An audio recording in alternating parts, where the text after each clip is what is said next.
no guest comes to you unless you invite them. Not only you invite them, you send email, leave voice message, and fax, telegram. Even after that, you send somebody to bring him personally. Once he enters your house, you say, oh, I never thought you will come. I thought somebody else will come. Same way, you send message to your thoughts. You have a strong faith that that fear is going to come back. When you have the strong fear, when you have the strong idea, when you have a strong desire, the fear is going to come back. You will fulfill your desire by bringing the fear back. Understand? Every moment, by your very nature, you are replacing your thoughts. People come to me and they ask me, Swamiji, I am suffering with too much of sexual thoughts. How can I escape? How can I get rid of it? I tell them, sit here, 1 hour meditate on sex.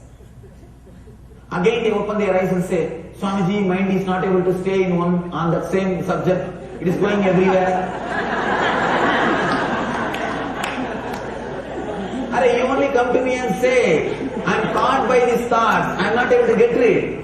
If I say concentrate on that, then you say I am not able to. It means what? By your very nature, you are unconnected, independent, illogical, unconnected thoughts. You neither have to worry about your fear, nor have to worry about your greeds. You are worrying about your worry. You are worrying about your fear.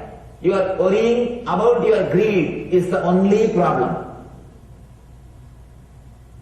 Your fear is not a problem. Your fear about your fears is the problem. Let it be very clear. Actually, we are not afraid of our failures.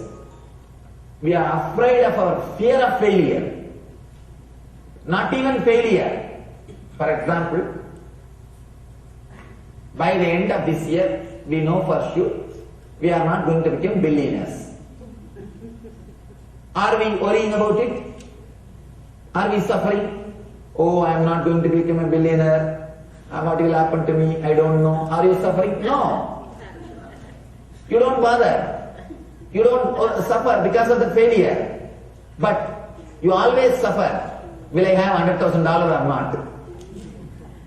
The suffering is because of the possibility. The fear is because of the possibility. Fear is not connected to your failure. Fear is connected to the fear of failure.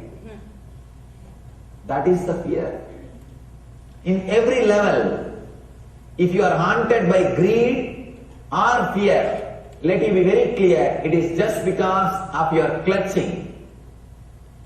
Just because of your clutching and connecting.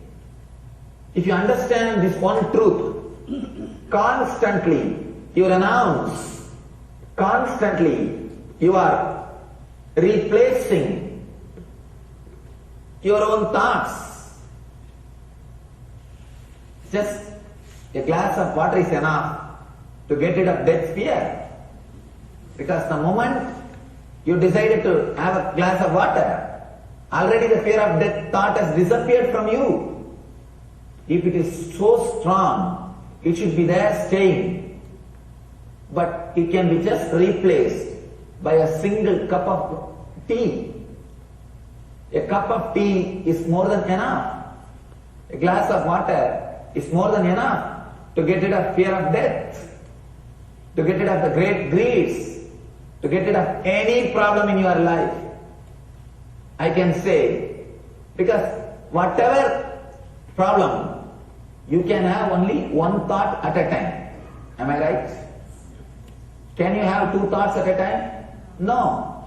Only one thought at a time. So be very clear. Your enemy is only one thought.